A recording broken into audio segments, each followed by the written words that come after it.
And I got you his number, right? Yes. Okay. So he should be answering a cell phone. I think the cell will be okay. Okay. And the problem with their phone system is you have to go through their switchboard to get in, and it's a pain. Gotcha. So let's see how the cell sounds. If it sounds crappy, and he says he'll be able to do the whole show. Okay, perfect. Yeah, he's a really good guy. I'm working on David Cavall, who's the new president of the Oakland A's for next week. Oh, good. Okay. He's really sharp. You really like him. I'd like to get Sean Livingston on because he and Ian Clark did a thing for finances with the kids. Oh, yeah. Let me talk to Raymond Ritter about that because Raymond's been really good. I should do something with. Yeah, that's a good plan. That'd be nice. Okay. How you doing? All right? Yeah. Good. Surviving this winter? Fortunately, that's crazy. My house is doing okay. Good. Yeah, we get it. We're on top of the hill, so we get it this way. Oh, I know. We're in the same boat. Not so bad. Yeah. Also wanted to talk about this kind of fun thing about fans calling the plays. You see that? Yeah. I can see that being sort of a futuristic. Yeah. Hi, Bobby. Yeah. It is Edward Brown and Bruce McGowan. Hey, Bobby, what's happening, dude? Hey, very good. Hey, let me get off the other line. Yeah, no problem.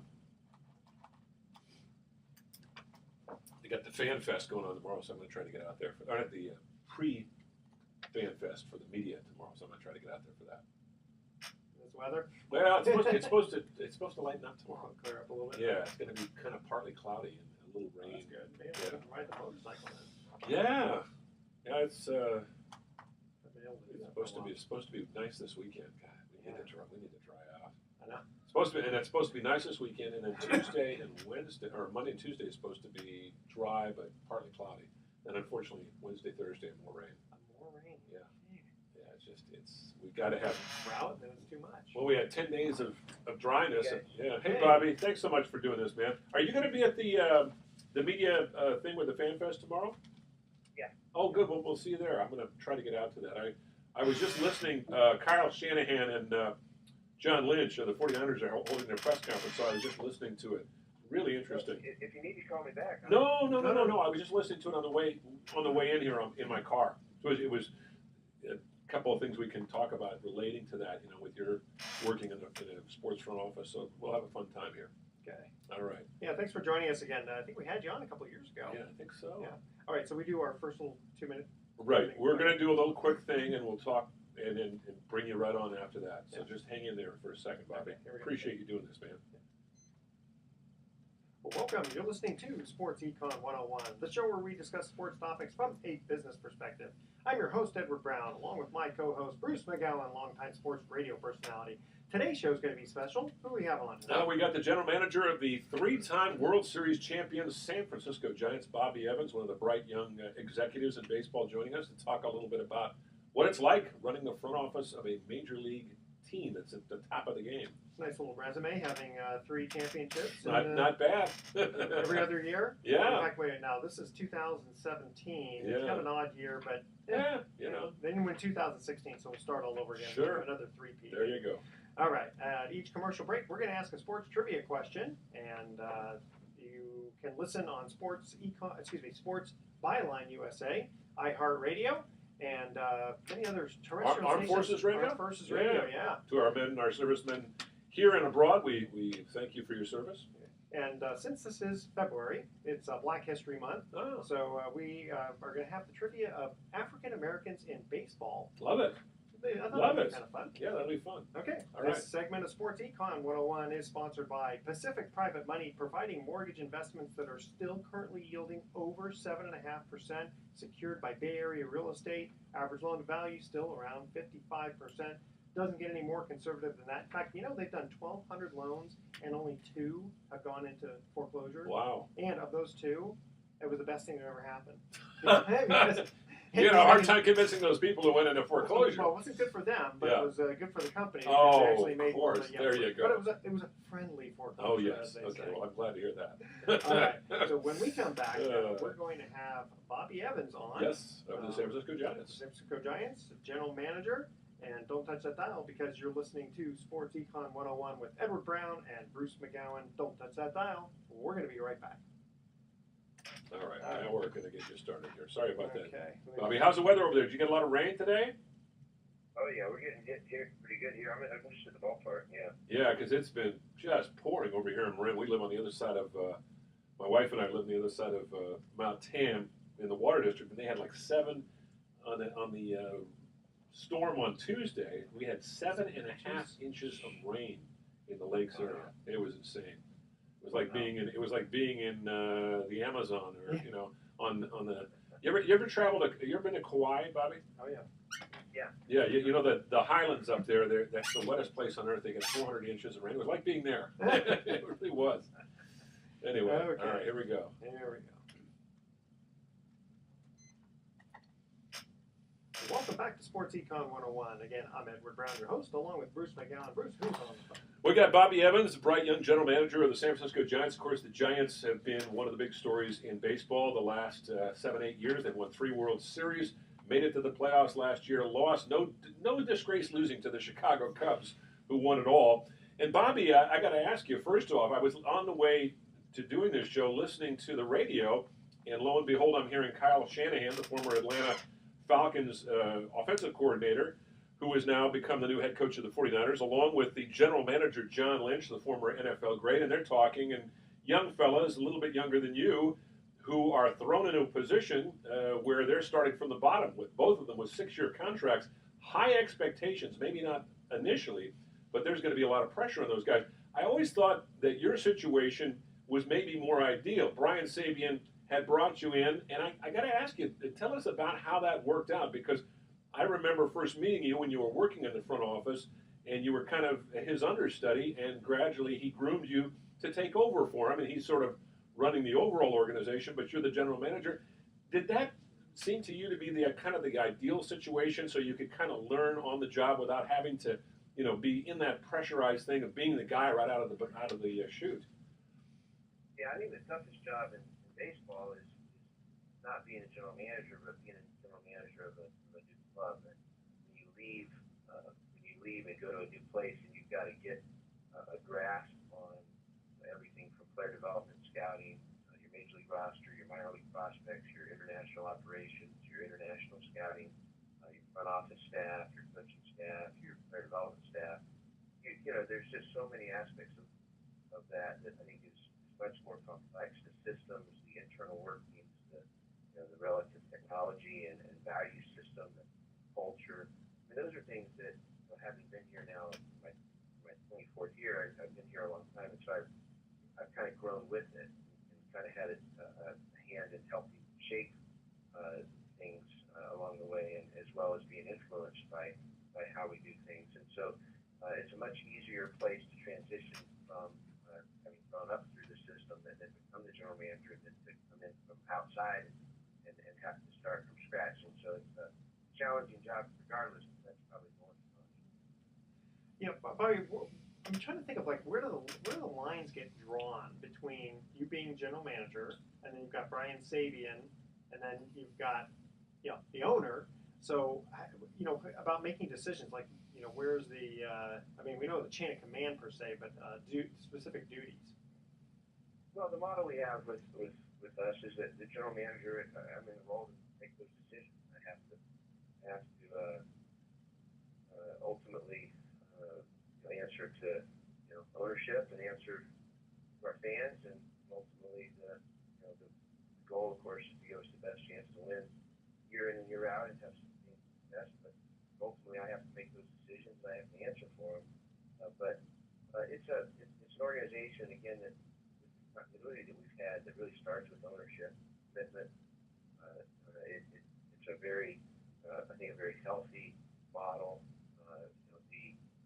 The expectations are clear, the goals are clear, but there's limitations too. That there's only so many things you can do within your control, and some things ultimately get dictated, whether that be by trade or by the relative cost of the market, or the makeup of your roster and commitments that you've already made. But it's certainly a great organization to be a part of. And again, it starts with that continuity of top ownership and the commitment that they have to all of us and helping us work together. I'm curious to talk about your roster, because I covered the Giants very closely from the early 1980s through well into about 2006. Was with the ball club a lot. Got to know you a little bit, and Brian a little bit. And during those years, they had some great years. Barry Bonds, of course, before that, Roger Craig and the Hum Baby teams. But generally speaking, Bobby, and we're talking with Bobby Evans, the Giants general manager, San Francisco Giants general manager. Generally speaking, those rosters were made up of veterans that had been acquired through trade or free agents, and there were a certain number of homegrown players. Now the core of your team, and really the essential core: Brandon Crawford, your shortstop; Joe Panic, your second baseman; Buster Posey, your catcher; your ace pitcher; Madison Bumgarner, are all homegrown products, which reflects very well on you guys. But is that something that you consciously, that Brian talked about early on when he took over in the early 90s with the new ownership, that you really wanted to emphasize? Because not that many teams are able to pull that off and make it work. Well, we're always going to be struggling and managing and trying to build from a strong farm system. I mean, every club really needs a strong farm system, because if you just depend on the free agent market or just depend on the trade market, those are things you can't always control. You can't always control what competition exists on a relative trade, and you certainly can't control the market and the rising cost of free agents. So it's always been our hope that, and as much as we put on our system, of course, that during times where the club is finishing in the top 5 or 6 clubs in baseball, the draft picks are much lower, and therefore those picks are not always as quick to rise to the top. The case of Madison Bumgarner, Tim Lincecum, and Matt Cain, and some of those draft picks that helped really build a rotation for us post the Bonds era. We really looked at pitching and defense as a priority, and then we benefited from a system that began to produce some position players, and really started with Buster Posey's immersion as a frontline, middle of the order, all-star MVP caliber catcher, and we benefited from that draft and beyond. I wanted to ask you about the Sergio Romo trade. As a fan, we love him. Or free agent signing. Yeah. But I mean, I guess what I wanted to get at is, we all loved him in 2010 and 12, and last year, I mean, as a fan watching, I could kind of see he kind of was starting to kind of decline, and you were almost like a little anxious every time he got in. And then to find out that he's going to go to the Dodgers, it just like, what goes through. Tell us from a general manager's standpoint. What point do you just go, I just don't think the guy has it anymore? Well, no, I think that this guy, he pitches so much with his heart that I think that he's going to be probably long before he loses it, because he's so built upon his guts out there. And I think he did something very smart this winter too. He went out and pitched winter ball and built up his strength, which tried to help overcome some of the setbacks and some of the lost innings that he had being injured this year. So I don't doubt that he'll come back very strong next year. I think what disappoints me the most is just that we didn't have an opportunity to with the makeup of our roster, and really the commitment that we made in our closer. It really limited how much flexibility we had to invest further in our bullpen, and even as reasonable as a price tag as he ended up signing for, it would have just been hard for us to compromise, not only financially, but also with the guys we have on the roster in terms of adding them. So it was just hard to see him go, but we'll always keep Sergio Romo. Sure. I mean, and again, as just a straight fan, I'm not disappointed in him leaving, just like I wasn't disappointed in Pablo leaving, as well as they did when they were really good. Just talking about Pablo Sandoval. Yeah, exactly. Just strictly looking at the forget the emotions for just a minute, just thinking, okay, we have to look at the future. What is this person going to do for us in the future? So, Bobby, stay with us for just a minute. We're going to cut to a quick commercial break here. And he can take a shot at our trivia question, right? Yeah, absolutely. Yeah. But you have to wait till after we come back That's to right. answer, because we don't want to give the audience. Gotcha. Okay. So again, our theme is African Americans in baseball, since February is Black History Month. Who was the first African American baseball pitcher to win a World Series game? Okay, that's our question. All right. And we want you to email Edward at sportsecon101.com the answer to that question. And when we come back, we're going to continue our conversation with Bobby Evans, the general manager of the San Francisco Giants. Again, here's our question one more time. Who was the first African-American baseball pitcher to win a World Series game? All right? Don't touch that dial. Sports Econ 101 is going to be right back. All right. All right.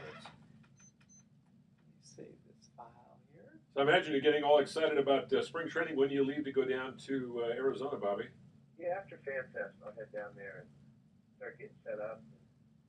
And the players reporting on Monday. It's kind of about a 2-month thing for you guys now, isn't it? I mean, not so much the players, but you guys are down there literally a lot of February and all of March, huh? Yeah, it works out. I think our last spring training game is the 28th of March. Okay. So 4 weeks of March and a little over 2 weeks of February. So it 6 ends up weeks. being 6 weeks. But I don't think you guys enjoy it as much as we do, because for you guys it's work. For us, it's just playtime. we enjoy it. I think it's always with a heavy heart. You your family behind, and Yeah. you really do leave a good part of your day-to-day routine and day-to-day workload up in San Francisco. And, Yeah. it's kind of balancing multiple worlds and multiple places, but we do really embrace that time and see the. I mean, you must travel back and forth. I mean, Arizona's not that far. We can. It's just you feel like you're leaving the island. Yeah, yeah. We're going to talk about that a little bit. We'll have some fun things to talk let's about. do that. Yeah. Okay, you guys ready? Yes. All right, let's do this. Here we go. Welcome back to Sports Econ 101. One more time, I'm Edward Brown, your host, along with Bruce McGowan.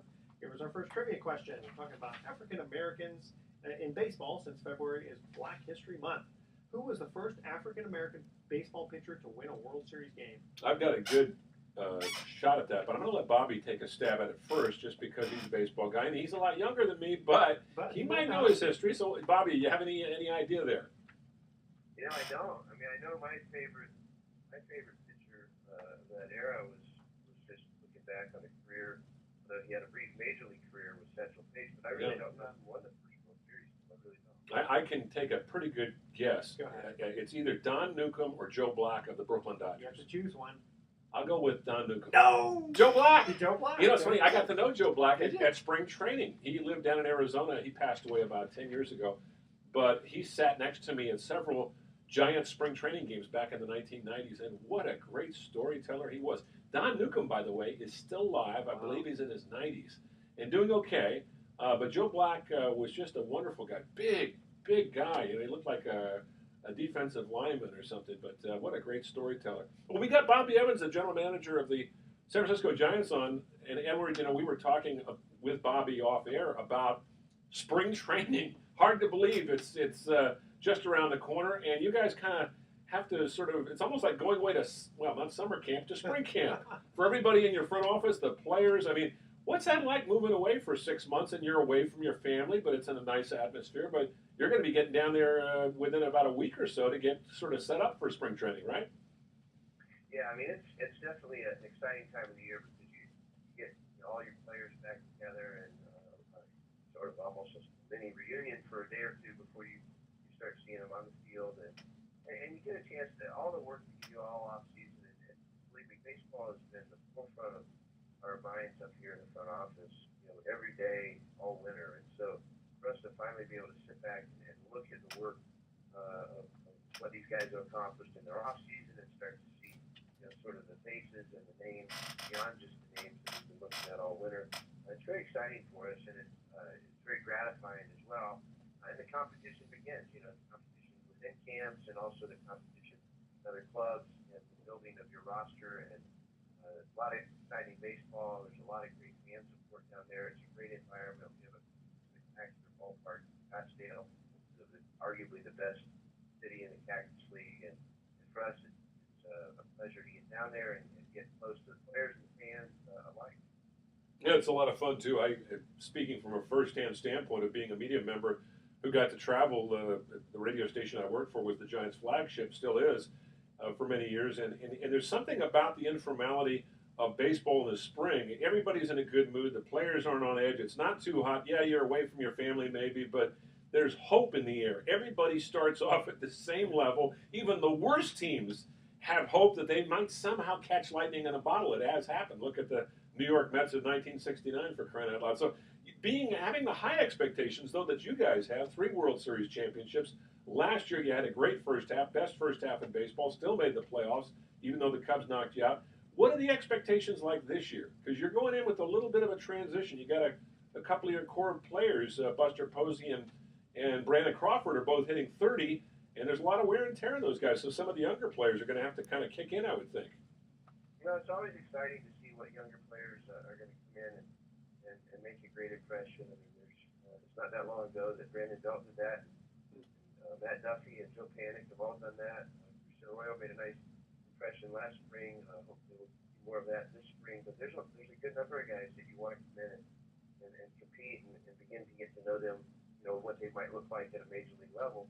At the same time, you know, we feel like we're a stronger team going into 2017 with, you know, with Matt Moore in the rotation for a full season, and Eduardo Nunez covering for us at third with his athleticism and versatility and on base speed on the bases, and at the same time now with Martin Lansing in the fold as a closer, and again with an experienced backup catcher and Nick Hundley, who you know you're going to pencil in the lineup at least 40 games to start. And we feel like that we opened the season, you know, already stronger than we were opening the year last year. Bruce, did you say Buster Posey is approaching 30 It's hard to believe, isn't it? Yeah, I mean, he still looks 15. I know. Well, I mean, he broke in 2009, and I know, Bobby, you value Buster Posey, and he's not a dynamically exciting personality. He's kind of like, you know, a lot of people who are very successful. They just go out about their business very well. But he is approaching an age where a lot of guys start to break down. Is he going to have to see some more time at first base? Because this guy is such a great defensive catcher, not only a great hitter, but just a terrific guy behind the plate to call the pitches and also block pitches. But are you going to have to give him some time at first base to just keep his knees healthy? I don't know that we will. I mean, last year he had a career high started. I think it was 120 or 122. So I'm not sure that we will have to see a transition there. At least I'm certainly hoping not, because there's no doubt that him behind the plate, we're a better team day in and day out. But you know, when the body starts dictating some of those transitions, we have to respond as this Buster. But again, based on last season, you know that he's healthy. You know, that's a position where you're going to get banged up and you're going to have you know, challenges physically day in and day out. And Buster certainly had them last year. But we'll be measured about it. We want to look out for him, and we're in this for the long haul with him. But the longer we can keep him back there, the better. I want to ask you, Bobby, about the relationship with the manager, the on-field manager, Boji. I'm wondering, okay, you know, you see decisions that are being, now he's a very good manager, but every once in a while, you know, you'll see decisions that you sort of question. As the general manager, you know, how much input do you, put in versus hold back? You know what I mean? Yeah, I mean, I think it's different, you know, with every general manager and every manager. It's also very different when you have, you know, a Hall of Fame manager that's been so successful that, you know, I think that you get to work. You know, we worked together long before I became general manager, but now in this role, I mean, he's tremendously respectful and tremendously open-minded, and also very strategic about how he prepares and how he utilizes his staff, how he builds, you know, the lineup day in and day out. And so, you know, as much as possible, you know, part of my job is just to make sure that resources are available that help, you know, make some of those decisions easier. There's so much information out there today that, you know, it's our responsibility to make sure he has access to it. But again, you know, it's hard to argue with the success that he's had and the caliber of person he is and leader he is and the preparation that he puts in. It makes my job a lot easier. Where Sure. I think if you're dealing with a manager who's experienced baseball guy but hasn't necessarily managed very long in the big leagues, that's a different dynamic. But again, I think I'm very fortunate. We're talking with Bobby Evans, the very even-tempered, easygoing general manager of the San Francisco Giants. I think that's a key to Bobby's success, is that he always seems to be the calm and sometimes what is the eye of the storm, and it's not an easy job. And, you know, Edward and I were talking earlier before we brought you on about this division where you've got a Dodger team that, yeah, they haven't had much success. They haven't made it to the World Series since 1988, yet they've won, I think, 4 division titles in a row. They still have a very good team, maybe the best team in the National League West, and that's all with all due respect to your club. This is going to be a heck of a fun summer for Giants and Dodger fans once again. What's your read on what the Dodgers are going to be like this year, just from an outsider standpoint as a competitor going up against those guys? Well, our focus isn't getting so much on the Dodgers as just our division. I mean, I think our division has moved in a number of different ways with different clubs, and despite the fact that some clubs struggled last year, despite making nice moves in the offseason, I think that they have the chances to bounce back. And, there's new leadership, of course, in Arizona, but there's continued strengthening of the pitching staff there in Colorado and their lineup, and so there's threats all around us, and so we don't get too focused on just LA, but LA has to face these teams too that are proving themselves, and so it will make for an interesting division.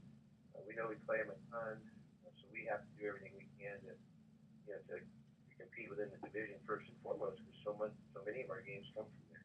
And Bobby, you got all the analytics and all that kind of stuff. How often do you just kind of look at your trust your gut instinct about something? Well, I think it's a combination. I mean, I think the more you can educate your gut, the better your gut is. I think looking at all the information, whether that's from your scouts or your analytics department and staff, or just using the depth of experience that we all have together, it really helps solidify decisions. Ultimately, you have to pull a trigger on what guy you're going for and what the situation is, but I think there's a lot of information out there that give you a good gauge on where things are at, and medically and makeup of players, all these things are factors.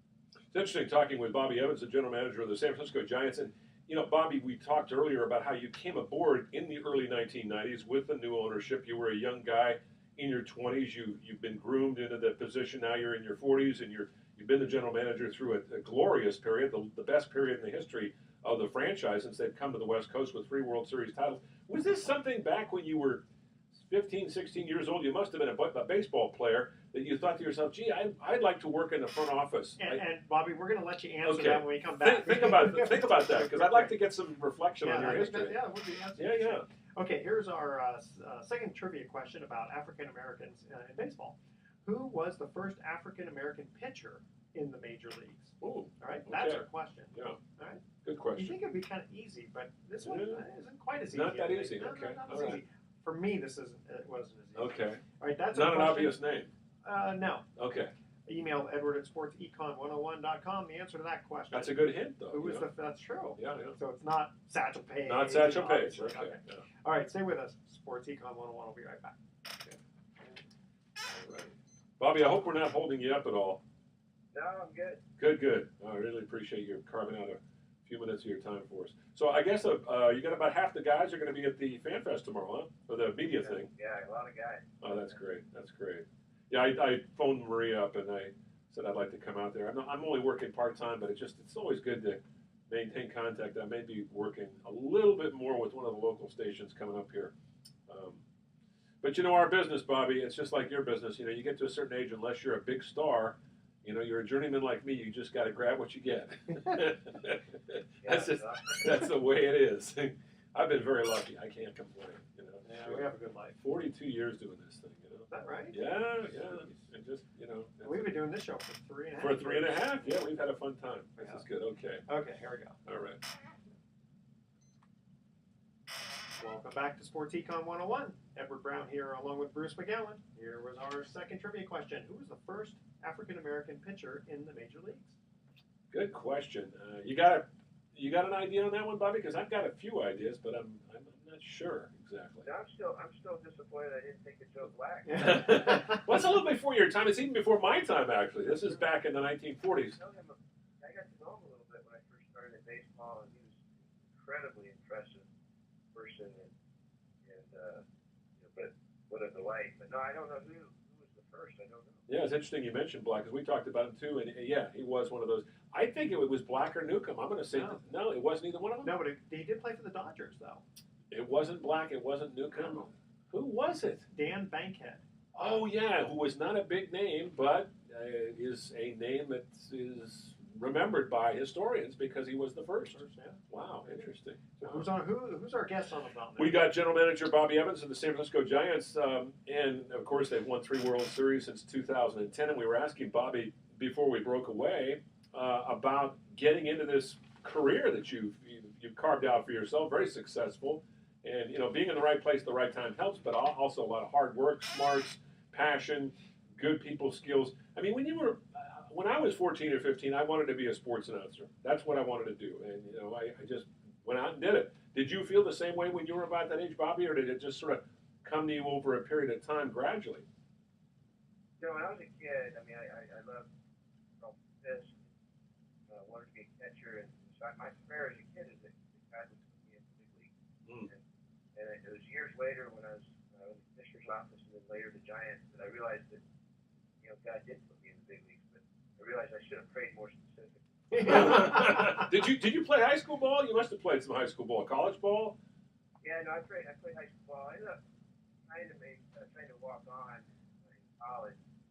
I didn't know what Division I college baseball meant. I thought I could go in there and show my stuff and compete, and I got cut after 2 days of workouts, and so I ended up playing club baseball, which was a great experience. But when you play once a week or practice once a week, your skills decline rapidly. So I found myself looking at other options and just assumed I would get into the business world. But after an internship with the Red Sox, and while I was in college, it kind of opened my eyes that there was opportunities outside of just playing the game, and so I pursued that ever since.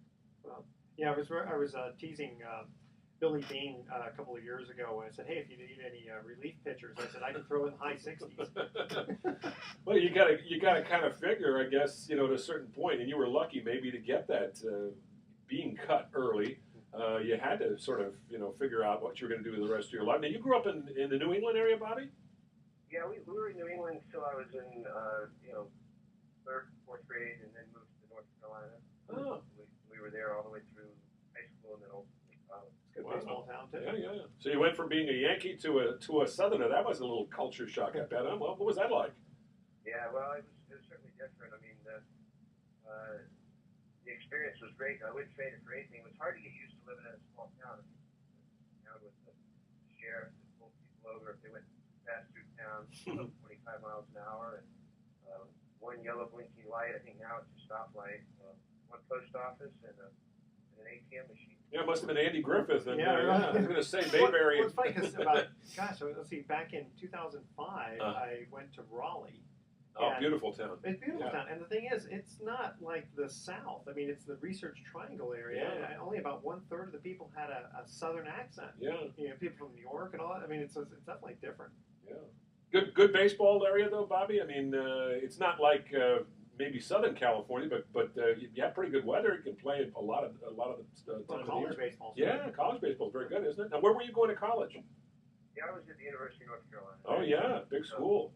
So a lot of great ACC baseball. Of course, a good bit of minor league baseball too. A lot of teams right in one general area, not to mention in the western part of the state as well. So a great minor league baseball tradition. Who have been the guys that have kind of, obviously Brian Sabian, who, for those of our listeners who know baseball, they know the name Brian Sabian. He's been a part of the Giants front office since the early 1990s. Took over when the new ownership, Peter McGowan's group back in '93, came aboard. But obviously Brian has been a mentor. Have there been any other people in baseball, Bobby, that kind of guided you or inspired you and got you going in this career? Well, I think first of all, uniquely with Brian, Brian, in his own way, has really helped all of us see baseball from a different perspective. He comes at it from a coaching, eventually a scouting perspective. But Jack Hyatt was our player development director when I first started, and he was really the guy I reported to on a daily basis a lot of the time. And I feel like he was a tremendous mentor at helping me understand player development and understanding the game. And then Dick Tidrow, really from a scouting and player evaluation standpoint as well. So those three guys, Brian and Dick and Jack, I feel like they've gotten a master's degree in baseball. They were tremendous, continue to be tremendous friends and mentors. I can just imagine when you're scouting, it's not just the physical abilities. You really should get to know the families, what the guy does off the field. Their values, their interests. Yeah, because, you get some of these guys that are just head cases sometimes. Well, we do have to always understand the full picture of the player, and there's always so much information you can gather, especially depending on the pace of your evaluation and the opportunities that are afforded you. But our scouts do a great job. They're on the ground there, and they're able to see a lot of games, but they're also able to get against elite families, elite players, look them in the eye, and help us understand who they are. And that's particularly true, of course, when you're talking about the amateur athlete. But then when you get into professional baseball, there's a lot more information available. They're much more visible. I remember like when Monte Ellis, right, played for the Warriors. The more tattoos he got, the worse he played. He was kind of a character, wasn't he? Yeah, but it just because you just wonder what goes through these guys' minds. Well, you have all these tattoos, and then you contrast that with a guy like a Buster Posey, who was like the boy next door, the perfect ball player. I mean, doesn't create any problems. Is a married man, very very solidly got his feet on the ground. I mean, what's it like having a guy like him? And can you tell us a little insight about Buster Posey? Because he's not somebody who goes out and courts the media. He's not somebody who's the most excitable guy to speak with, but he just seems like he sets such a great tone in your clubhouse. Well, he's very strong in his leadership. His style is probably a quieter leader than maybe other guys, but he really sets the tone, I think, in our clubhouse, and has really done that almost since he left in 2009. He's been a game changer in terms of how our clubhouse is structured and how it's managed and how its communication flow is. It makes a big difference in there. That's not to say also, of course, all that he does on the field. But I think that he is very much the family guy that he speaks of, but he's a man of conviction.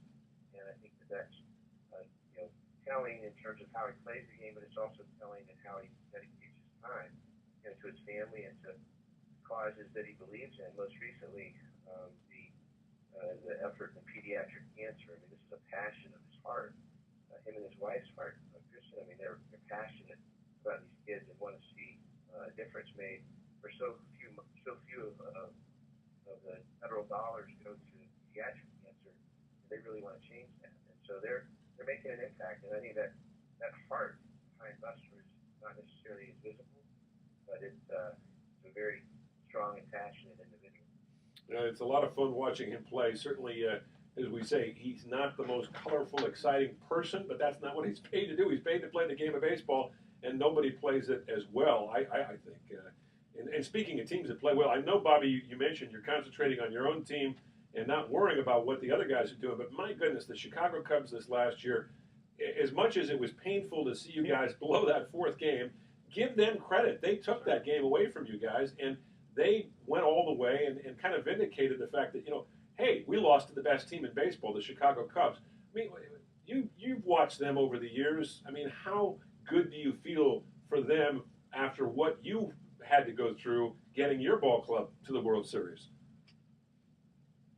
I don't know that I thought much about what it meant. I did think about, I was told my daughter, I said, you're 8 years old. Last time the Cubs won, your great-grandfather was 8 years old. So it certainly gives perspective. Yeah.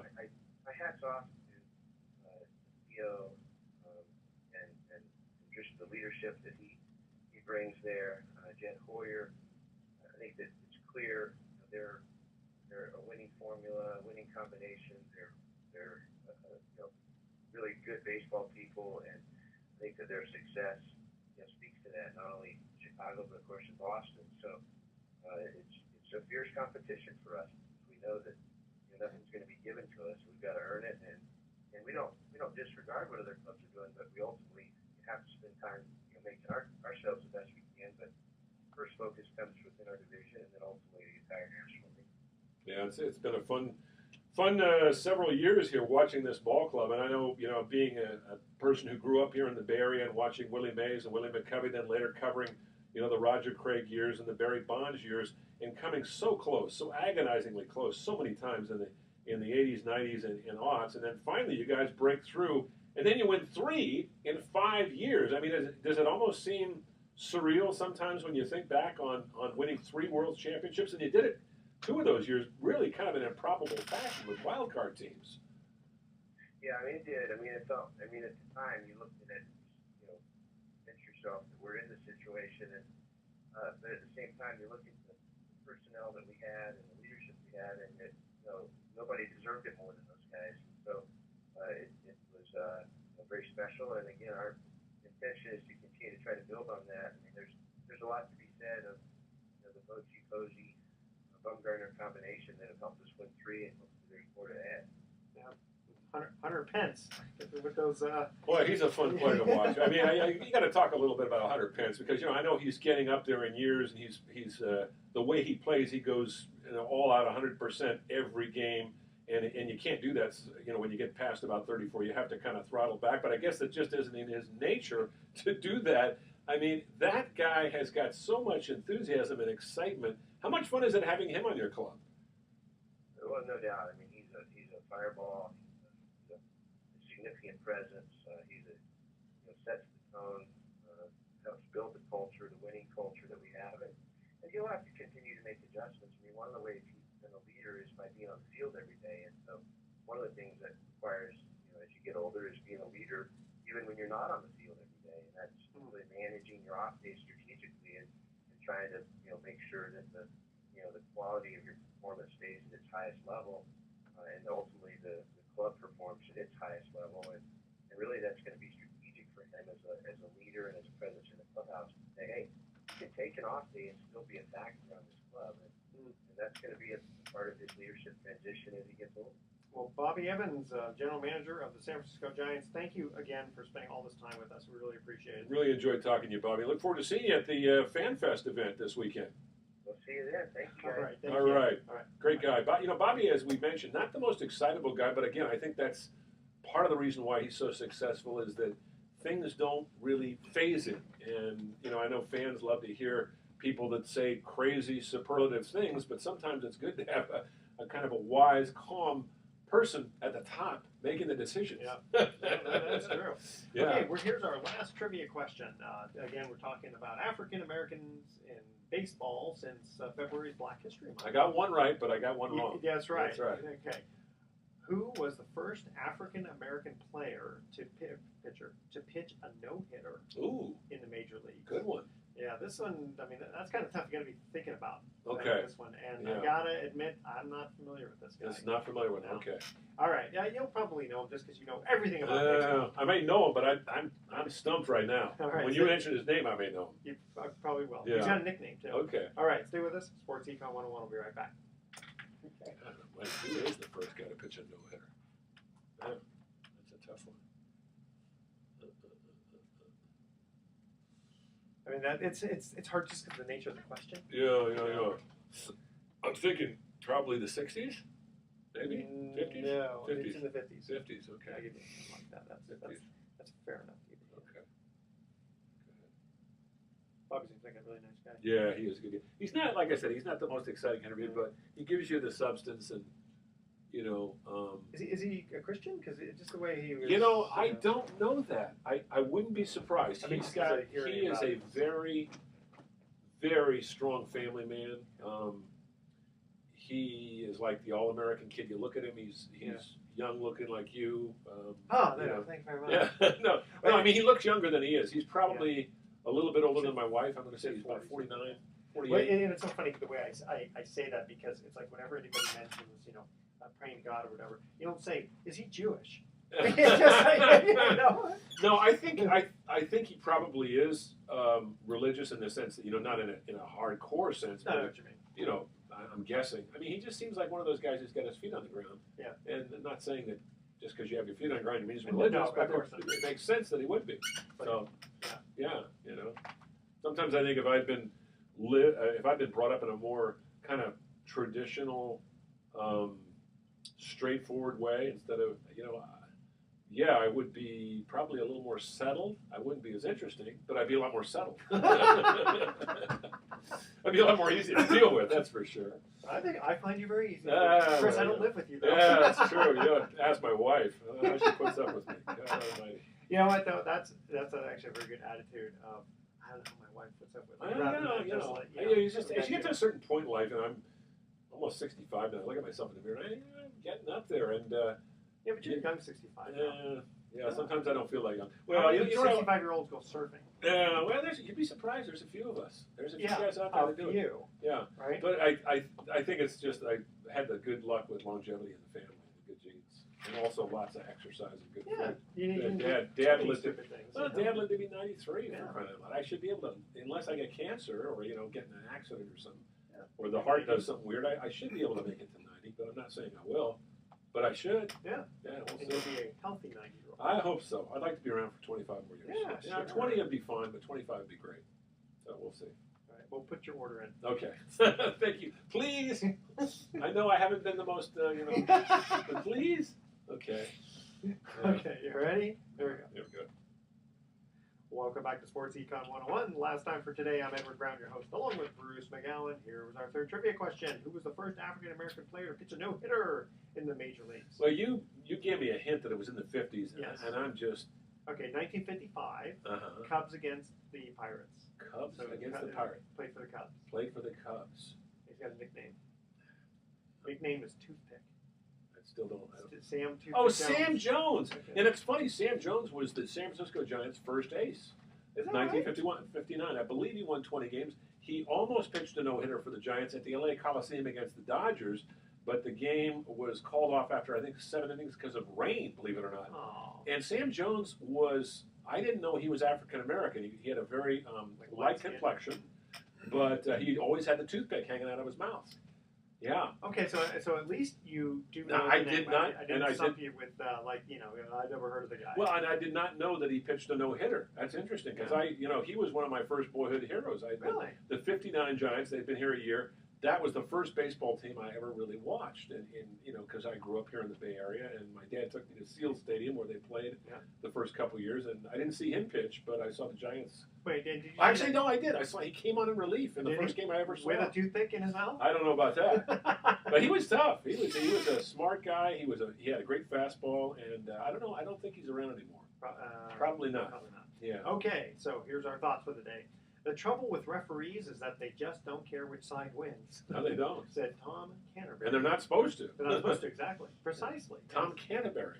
Tom Canterbury. Oh, yeah. And with the money I'm making, I should be playing 2 positions, said Pete Rose. Oh, yeah. Like Well, that. he played just about 8 positions, didn't he? I mean, he I played think the he infield did. and Just- outfield. Yeah. I don't Started know off, he started off as a second baseman. He played. That's right. He played Third for a while, played left field for a Played while. first, yeah. Yeah, played first a couple times. I Yeah. don't think he played catcher, though, did No, he? no. Yeah, I think left field, third base, second base, first base. Yep. Yeah. That's it. Okay. Tune in next week to Sports Econ 101. We're going to be discussing sports topics from a business perspective and asking more sports trivia questions. Thanks for listening. On behalf of our team, I'm Edward Brown, your host. We'll see you next week. Good night, America. So long. Oh, that was fun. It's Yeah, always that was fun. fun. I had a nice chat with Vernon. Oh. We were talking. Boy, he has got his hands full with the The boys? No, he